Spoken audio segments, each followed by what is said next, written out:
Me llamo Amaya. Tengo 63 años y estoy sentada aquí frente a ustedes en esta silla de ruedas, con un cuerpo que apenas responde a mis órdenes, para contarles algo que cambiará la forma en que entienden la vida, la muerte y la trampa más peligrosa que el enemigo ha disfrazado como compasión. Hace 4 años me diagnosticaron esclerosis lateral amiotrófica, ELA, una sentencia de muerte lenta y brutal, donde tu mente permanece completamente lúcida mientras tu cuerpo se apaga progresivamente. Primero perdí la habilidad de caminar, luego de usar mis manos, luego de hablar claramente. El dolor era insoportable. Y hace 1 año y medio tomé una decisión. Decidí que era suficiente, que no quería seguir sufriendo, que tenía derecho a una muerte digna. Viajé a un país donde la eutanasia es legal. Firmé todos los papeles, pasé todas las evaluaciones y me acosté en esa cama médica mientras el doctor preparaba la inyección que terminaría con mi vida en minutos. Pero exactamente 5 minutos antes de que esa inyección letal entrara en mi cuerpo, algo pasó. Jesús se me apareció y lo que me mostró sobre la eutanasia, sobre el propósito del sufrimiento, sobre las 3 vidas que solo yo podía salvar si elegía vivir 18 meses más, me hizo gritar con una fuerza que no sabía que mi cuerpo destruido aún tenía. ¡No! ¡Deténganse! ¡No quiero morir! Y ese grito salvó no solo mi alma, sino las almas de 3 personas que hoy están vivas, porque elegí sufrir 1 año y medio más en lugar de tomar la salida fácil. Necesito que entiendan quién era yo antes de la enfermedad, porque la mujer que está aquí hoy, débil, dependiente, humilde, no era la mujer que fui durante 30 años de mi vida profesional. Yo era psicóloga clínica, no una psicóloga cualquiera. Era especialista en cuidados paliativos y pacientes terminales. Trabajé durante 3 décadas en hospitales, asilos y clínicas, ayudando a personas que enfrentaban enfermedades terminales. Ayudaba a pacientes a procesar el miedo a la muerte. Ayudaba a familias a lidiar con el duelo anticipado. Escribí 2 libros sobre el tema. Di conferencias en universidades. Era considerada una de las expertas más respetadas en mi país sobre la muerte y el proceso de morir. Y durante todos esos años, desarrollé una filosofía muy específica sobre la muerte. Una filosofía que ahora sé que era completamente equivocada, pero que en ese momento me parecía compasiva y lógica. Creía que las personas tenían derecho a elegir cuándo morir, que si el sufrimiento era insoportable, si la calidad de vida era inexistente, si no había esperanza de recuperación, entonces era más humano permitir que la persona eligiera una muerte digna en lugar de obligarla a sufrir hasta el final natural. Era una defensora vocal de la eutanasia. Participé en debates públicos argumentando a favor de legalizar la eutanasia en mi país. Escribí artículos defendiendo el derecho a morir con dignidad y aconsejé a docenas de pacientes terminales sobre la opción de buscar eutanasia en países donde era legal. Me casé a los 28 años con Martín, un cardiólogo. Tuvimos 2 hijos, Laura y Diego. Durante años, nuestra vida fue perfecta, exitosa, llena de logros profesionales y estabilidad familiar. Pero cuando tenía 59 años, comencé a notar síntomas extraños. Tropezaba sin razón. Se me caían cosas de las manos. Mi voz comenzaba a arrastrarse ocasionalmente. Fui al médico. Me hicieron pruebas. Y después de 3 meses de evaluaciones neurológicas exhaustivas, llegó el diagnóstico que destruyó mi mundo: esclerosis lateral amiotrófica, ELA. Para quienes no conocen esta enfermedad, déjenme explicarles el infierno que es. Es una enfermedad neurodegenerativa que destruye progresivamente las neuronas motoras. Eso significa que tu cerebro pierde la capacidad de enviar señales a tus músculos. Los músculos se debilitan, se atrofian, dejan de funcionar, pero tu mente permanece completamente lúcida. Estás atrapada en un cuerpo que lentamente se convierte en una prisión. La expectativa de vida promedio después del diagnóstico es de 2 a 5 años y no hay cura. No hay tratamiento que detenga la progresión, solo medicamentos que pueden ralentizarla ligeramente. Los primeros meses después del diagnóstico fueron devastadores. Yo, que había pasado 30 años ayudando a otros a enfrentar enfermedades terminales, ahora tenía que enfrentar la mía. Y descubrí algo aterrador. Todo lo que les había enseñado a mis pacientes sobre aceptar la muerte con gracia y dignidad era completamente inútil cuando era mi propia muerte la que enfrentaba. El miedo era paralizante. La ira contra Dios era intensa. ¿Por qué yo? ¿Por qué ahora? ¿Por qué esta enfermedad específica que me condenaría a una muerte lenta y humillante? Mi esposo Martín intentó ser fuerte al principio. Me acompañaba a las citas médicas. Me ayudaba cuando comenzaba a necesitar asistencia para tareas básicas. Pero a medida que la enfermedad progresaba, vi algo en sus ojos. No era amor. Era lástima mezclada con resentimiento. 6 meses después del diagnóstico, me dijo que no podía más, que verme deteriorar era demasiado doloroso, que necesitaba espacio. Se fue. Me dejó sola en una casa grande con una enfermedad terminal y un futuro aterrador. Nos divorciamos 4 meses después. 32 años de matrimonio terminados porque mi esposo no pudo manejar mi enfermedad. Mis hijos, Laura y Diego, ambos adultos con sus propias familias y carreras, intentaban ayudar, pero vivían en otras ciudades. Laura tenía 3 hijos pequeños y un trabajo demandante. Diego estaba construyendo su empresa. Me visitaban cuando podían, una vez al mes, a veces menos. Y yo entendía, no los culpaba. Pero la soledad era aplastante. Contraté enfermeras para que me ayudaran con las necesidades diarias. Primero solo unas horas al día, luego todo el día, luego las 24 horas. Y vi mi cuerpo deteriorarse semana tras semana. Al año del diagnóstico ya no podía caminar. Estaba permanentemente en silla de ruedas. Mis manos temblaban tanto que no podía sostener una taza. Tenía que usar popote para beber. Alguien tenía que alimentarme, bañarme, vestirme. Cada tarea básica de la vida diaria requería asistencia. Y el dolor. El dolor era constante. Dolores musculares. Calambres que me despertaban gritando en las noches. Dificultad para respirar que empeoraba cada mes. Y lo peor de todo, mi mente estaba completamente lúcida. Podía ver, pensar, entender exactamente lo que me estaba pasando y lo que vendría. A los 2 años del diagnóstico, mi habla estaba tan afectada que era casi incomprensible. Tenía que usar una computadora con software de texto a voz para comunicarme. Mis músculos respiratorios se debilitaban. Los doctores dijeron que eventualmente necesitaría ventilación mecánica y eventualmente, incluso con ventilación, los músculos dejarían de funcionar completamente. Moriría por fallo respiratorio. Pero eso podría tomar meses o años de estar conectadas a máquinas, incapaz de moverme, incapaz de hablar, incapaz de hacer nada excepto existir en agonía. Y fue en ese momento cuando recordé todo lo que había defendido durante mi carrera. El derecho a morir con dignidad, la eutanasia como opción compasiva, y pensé, si alguna vez hubo un caso que justificara la eutanasia, soy yo. No hay esperanza de recuperación. Mi calidad de vida es inexistente. Soy una carga para mi familia. Estoy sufriendo sin propósito. ¿Por qué debería obligarme a vivir meses o años más en esta condición cuando podría elegir una muerte pacífica ahora? Comencé a investigar. En mi país, la eutanasia no era legal, pero en varios países de Europa sí lo era. Comencé a contactar clínicas. Envié mi historial médico. Pasé por evaluaciones por video llamada con médicos y psicólogos de esas clínicas. Y después de 6 meses de proceso, fui aceptada. Una clínica en Bélgica estaba dispuesta a realizar el procedimiento. La fecha se fijó. 2 meses después, le dije a mis hijos. Laura lloró. Me suplicó que reconsiderara.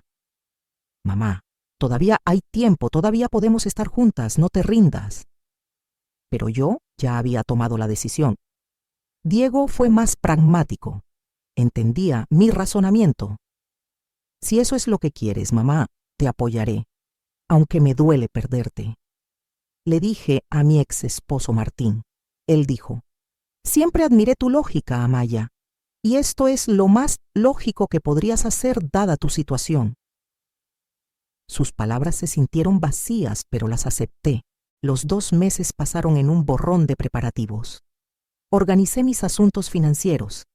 Escribí cartas para mis hijos. Vendí mi casa porque ya no la necesitaba. Di la mayoría de mi dinero a mis hijos y nietos. Me quedé solo con lo suficiente para cubrir los gastos del procedimiento y el viaje. Y volé a Bélgica acompañada por Laura, quien insistió en estar conmigo hasta el final aunque le rompiera el corazón. Llegamos a la clínica 3 días antes del procedimiento programado. Era un lugar hermoso, tranquilo. Nada como un hospital, más como un hospicio de lujo. Tuve evaluaciones finales con un equipo de médicos y psiquiatras. Me preguntaron una y otra vez: ¿estás segura de esta decisión? ¿Lo hace libremente? No hay presión externa. Y cada vez respondí sí. Sí, estaba segura. Sí, era mi decisión libre. Sí, entendía que era irreversible. Firmé los papeles finales. El doctor explicó el procedimiento. Primero me darían un sedante para relajarme. Luego, varios minutos después, administrarían la sustancia letal que detendría mi corazón en minutos. Sería pacífico, sin dolor, como quedarse dormida y no despertar. La noche anterior al procedimiento, Laura se quedó conmigo en la habitación de la clínica. Lloró la mayor parte de la noche. Mamá, todavía no entiendo por qué tienes que hacer esto. Sé que estás sufriendo, pero todavía te tengo. Todavía puedo escucharte. Todavía puedo abrazarte. Y cuando hagas esto mañana, te habré perdido para siempre. Le expliqué con mi computadora de texto a voz que no quería que me recordara como un cuerpo destruido conectado a máquinas, que quería irme ahora, mientras todavía tenía algo de dignidad. Ella no entendió, pero lo aceptó. Llegó la mañana. El procedimiento estaba programado para las 10 de la mañana. Me bañaron. Me vistieron con ropa cómoda. Me llevaron a una habitación especial. No era un quirófano. Era más como una habitación de hotel. Cama grande. Ventanas con vista a un jardín. Música suave de fondo. Laura estaba conmigo. El doctor entró con una enfermera. Verificó mi identidad. Verificó los papeles firmados. Me preguntó por última vez: «Señora Amaya, ¿está completamente segura de proceder?» Asentí. No podía hablar claramente, pero asentí con determinación. El doctor preparó la primera inyección, el sedante. «Esto la relajará», explicó. «Sentirá sueño, paz, y en 5 a 7 minutos, cuando esté completamente relajada, administraremos la segunda inyección». Laura sostenía mi mano. Lloraba silenciosamente. El doctor insertó la aguja en mi brazo. Sentí el líquido frío entrando en mi vena y casi inmediatamente sentí el efecto. Una relajación profunda se extendió por mi cuerpo. Los músculos que habían estado tensos por años se soltaron. El dolor disminuyó. Me sentí flotar. Cerré los ojos y pensé: finalmente se termina el sufrimiento. Finalmente hay paz.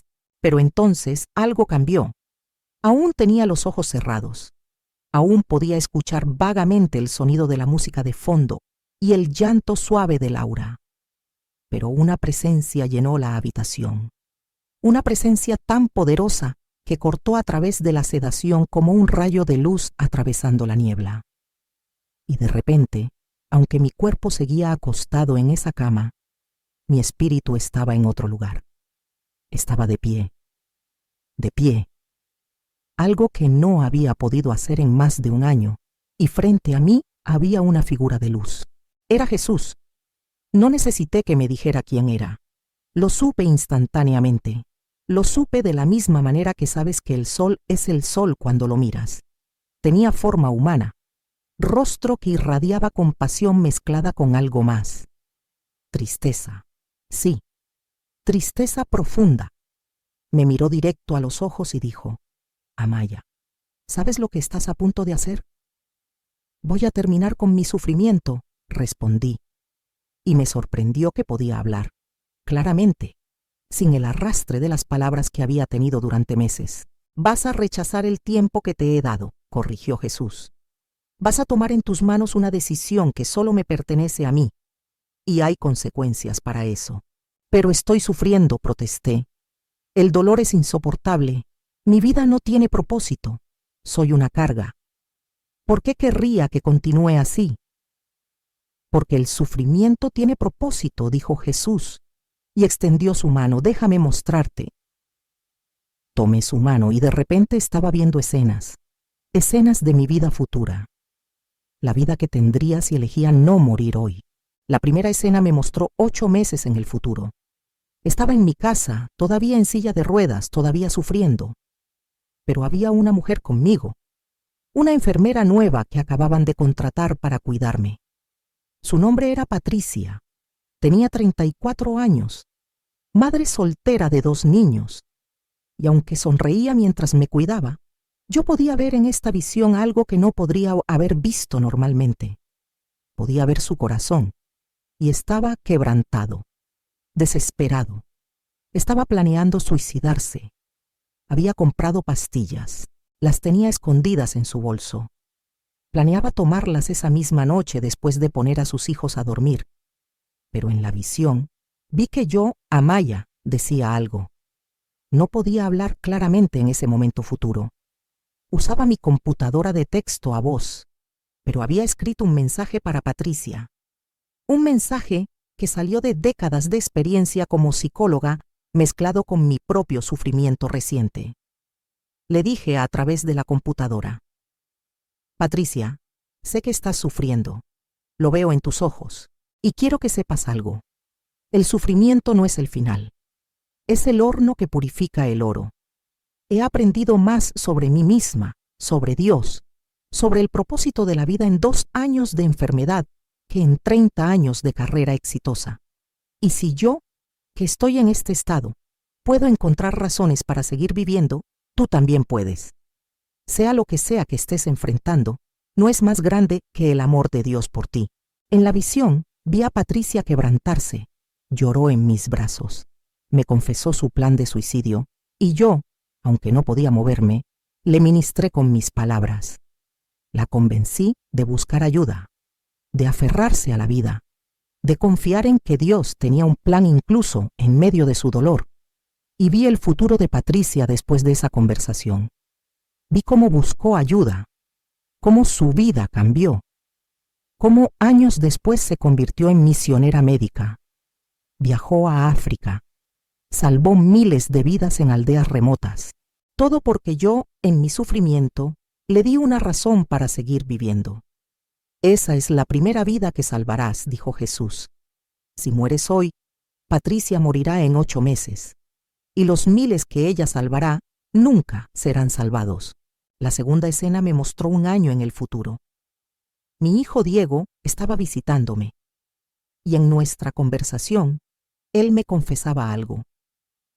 Me decía que había estado considerando abrir una clínica de eutanasia en nuestro país, que había visto mi elección de morir con dignidad y que lo había inspirado a hacer esto accesible para otros, que ya tenía inversionistas, que ya estaba en proceso de cabildeo para cambiar las leyes.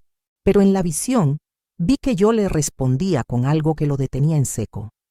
Le decía a través de mi computadora: Diego, cometí el error más grande de mi vida cuando viajé a Bélgica. Pensé que estaba eligiendo dignidad, pero estaba eligiendo escapar del plan de Dios para mí. Estaba rechazando el tiempo que Él me había dado. Y si no hubiera sido por Jesús deteniéndome en el último momento, habría perdido mi alma. No abras esa clínica, hijo. No facilites que otros cometan el mismo error que casi cometo. La eutanasia no es compasión. Es trampa del enemigo disfrazada de misericordia. Vi a Diego procesando mis palabras. Vi cómo su plan de abrir la clínica se desmoronaba. cómo en lugar de eso, se convirtió en activista contra la eutanasia. Cómo salvó cientos de vidas al evitar que esa clínica existiera. Esa es la segunda vida que salvarás, dijo Jesús. Si mueres hoy, Diego abrirá esa clínica, y cientos morirán antes de su tiempo. La tercera escena me mostró 15 meses en el futuro. Mi hija Laura estaba embarazada, pero algo estaba mal. Los doctores habían detectado que el bebé tenía síndrome de Down. Laura estaba devastada, y en la visión vi cómo venía a visitarme. Lloraba. Mamá, no sé qué hacer. Los doctores dicen que puedo terminar el embarazo, que es mi derecho, que criar a un niño con síndrome de Down será difícil. Y parte de mí piensa que sería más compasivo no traerlo a este mundo a sufrir. Y vi que yo, a Maya, le respondía. Laura, cuando decidí ir a Bélgica a morir pensé lo mismo. Pensé que era compasión, que estaba evitando sufrimiento futuro. Pero estaba equivocada. Cada vida, sin importar cuán imperfecta parezca, tiene propósito divino. Ese bebé tiene derecho a vivir, y tú serás bendecida de maneras que no puedes imaginar si lo traes a este mundo. Vi a Laura decidir continuar el embarazo. Vi el nacimiento de un hermoso niño con síndrome de Down. Vi cómo ese niño trajo alegría indescriptible a toda la familia. Vi cómo su existencia cambió perspectivas, suavizó corazones, enseñó sobre amor incondicional. Esa es la tercera vida que salvarás, dijo Jesús. Si mueres hoy, ese niño nunca nacerá. Las visiones terminaron. Estaba de vuelta frente a Jesús, temblando, llorando. ¿Entiendes ahora?, preguntó. Tu vida no es solo sobre ti. Tu sufrimiento no es sin propósito. En los próximos 18 meses, si eliges vivir, salvarás 3 vidas específicas. Patricia, Diego, tu nieto no nacido. Y a través de ellos tocarás miles de vidas más. Pero si procedes con lo que estás a punto de hacer, todas esas vidas se perderán. Pero el dolor, dije, el sufrimiento, ¿tengo que soportar 18 meses más? Sí, dijo Jesús con una ternura que me destrozó, porque el sufrimiento que estás experimentando está purificando tu alma. Durante 30 años fuiste psicóloga exitosa, orgullosa de tu conocimiento, segura de tus filosofías sobre la vida y la muerte. Pero todo eso era orgullo humano. Este sufrimiento está quemando ese orgullo. Está revelando quién eres realmente cuando se quita todo lo externo. Y cuando hayas cumplido los 18 meses, cuando hayas salvado esas 3 vidas, te llevaré a casa. No de esta manera. No a través de una inyección que tú eliges, sino de la manera que yo elijo, pacíficamente, sin dolor. En el momento perfecto. Antes de continuar, necesito pedirte algo urgente.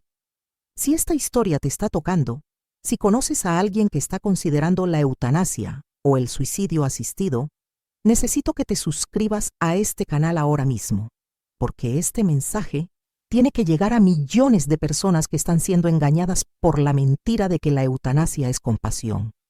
No lo es. Es rechazo del don de vida que Dios nos dio. Tu suscripción permite que este testimonio alcance a más personas. Por favor, hazlo ahora. Jesús me mostró algo más, algo aterrador que necesito que escuches. Me mostró lo que pasaría si no gritaba, si dejaba que el procedimiento continuara. Me mostró el momento exacto en 5 minutos cuando el doctor inyectaría la sustancia letal. Vi mi cuerpo en la cama. Vi la sustancia entrando en mi vena. Vi mi corazón deteniéndose. Y luego vi algo que me heló el alma. Vi mi espíritu separándose de mi cuerpo. Pero no iba hacia la luz. No iba hacia el cielo. Iba hacia un lugar oscuro. Un lugar donde había otras almas. Almas que también habían elegido la eutanasia. Y estaban atrapadas. No en el cielo. No exactamente en el infierno, pero en un limbo espiritual, gritando, llorando. No sabíamos que esto era pecado. Pensamos que era compasión. Pensamos que teníamos derecho, pero rechazamos el tiempo que Dios nos dio. Y ahora estamos aquí, esperando juicio, sabiendo que elegimos nuestra muerte sobre la voluntad de Dios. ¿Ves?, dijo Jesús. La eutanasia no es simplemente terminar el sufrimiento físico, es una decisión espiritual con consecuencias eternas.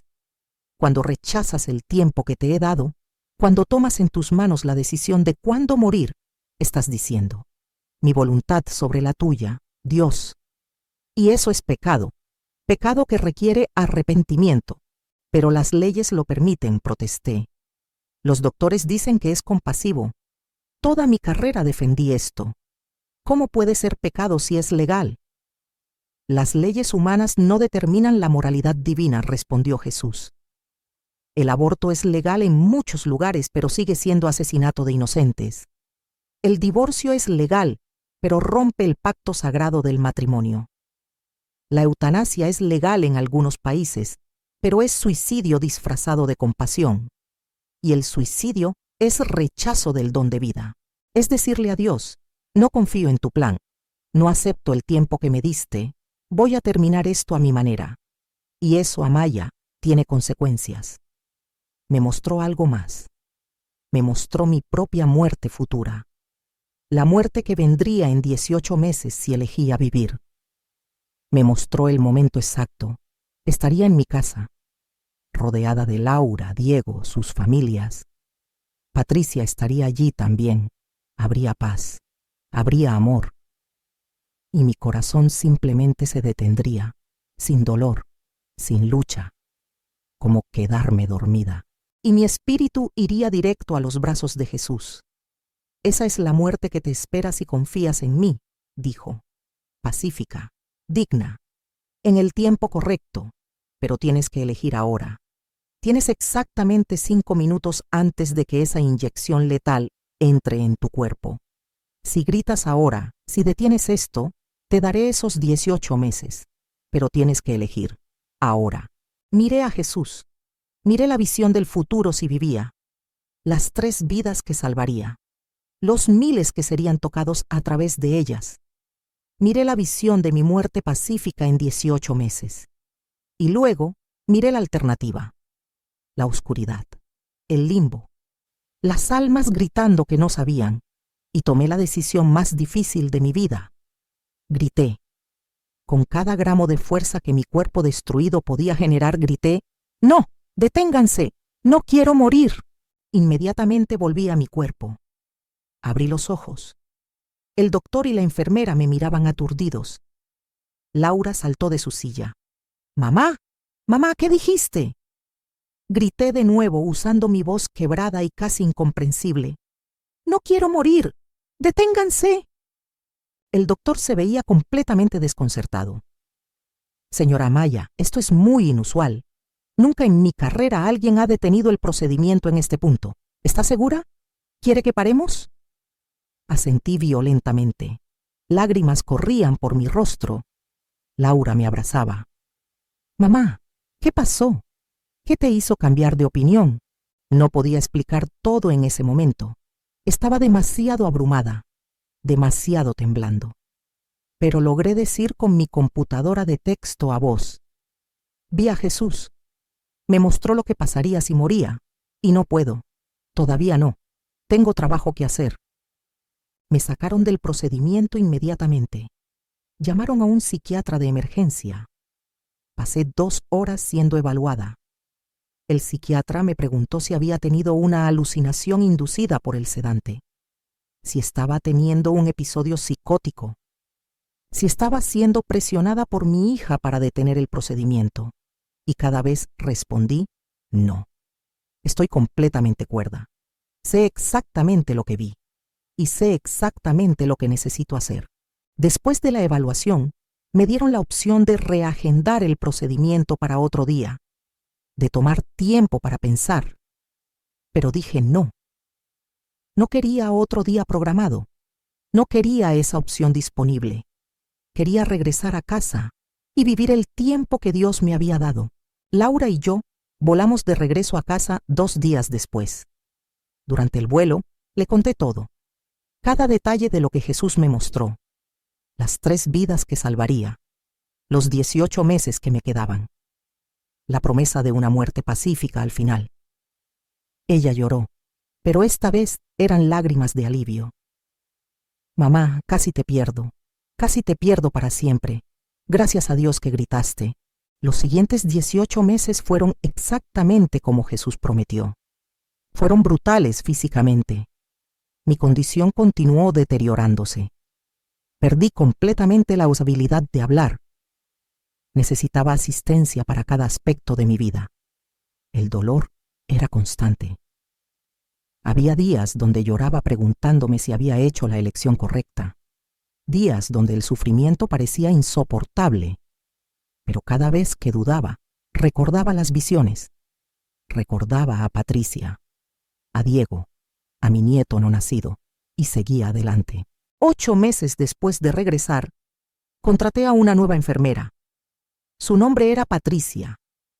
Era exactamente como la visión me la mostró. 34 años. Madre soltera de 2 niños. Y aunque sonreía profesionalmente, yo podía ver el dolor en sus ojos. Pasé semanas orando por el momento correcto para hablar con ella.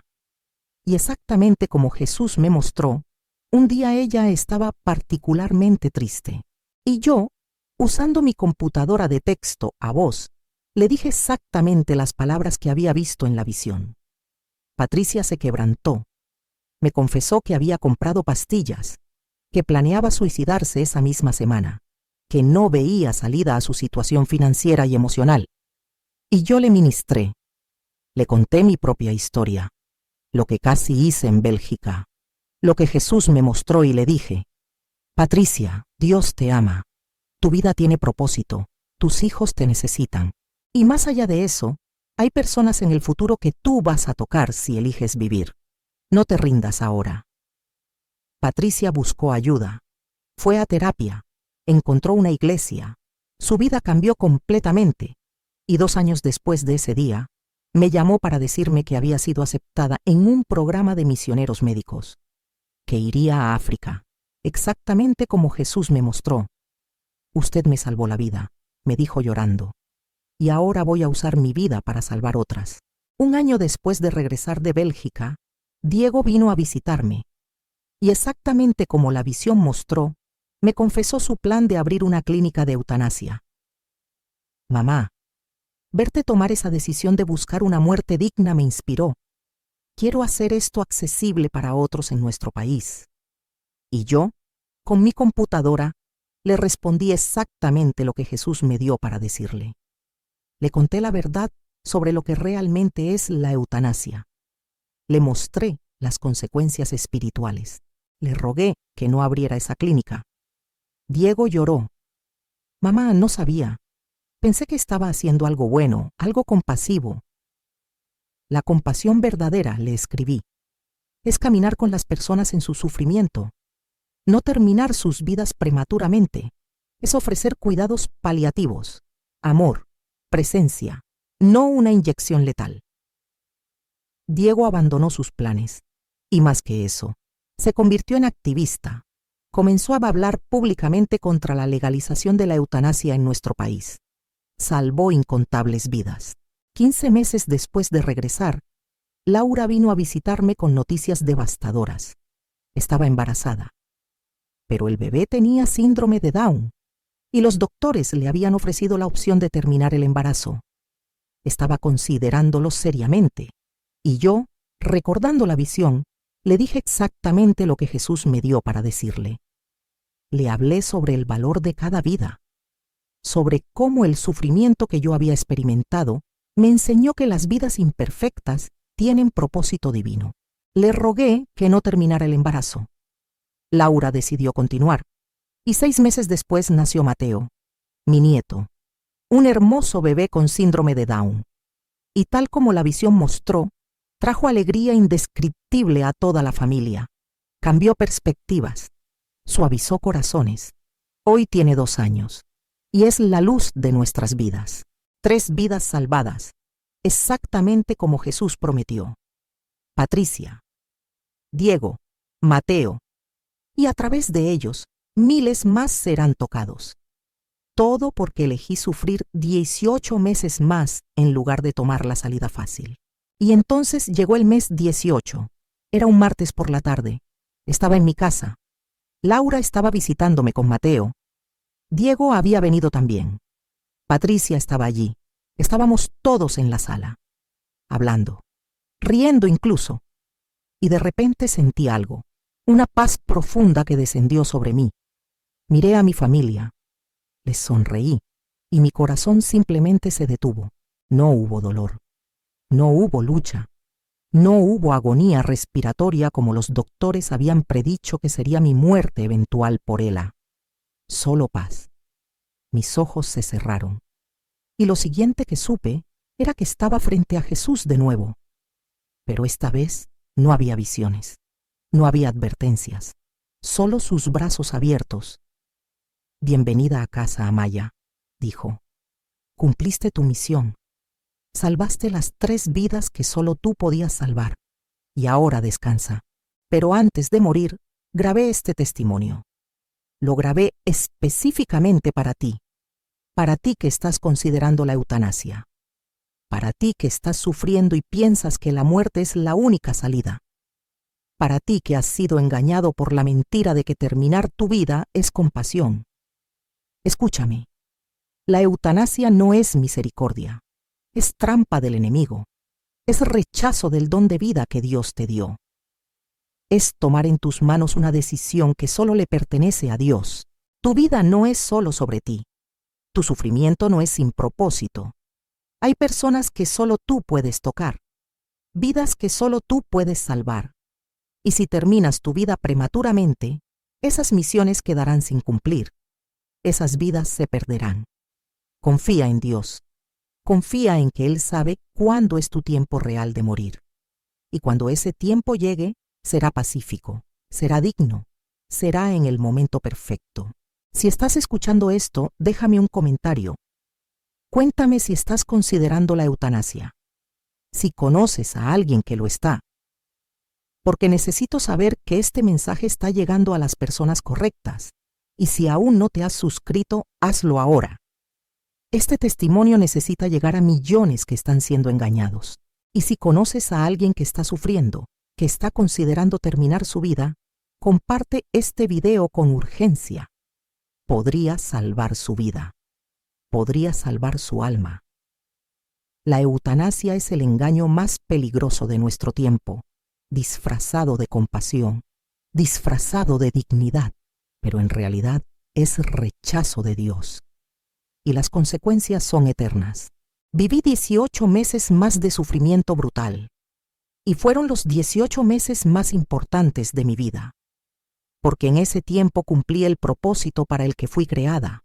Salvé 3 vidas, toqué miles más, y cuando Dios decidió que mi trabajo estaba completo, me llevó a casa de la manera que Él eligió, no de la manera que yo intenté elegir en esa clínica en Bélgica. Confía en Dios, confía en su plan, y nunca, nunca tomes en tus manos la decisión de cuándo morir, porque esa decisión solo le pertenece a Él.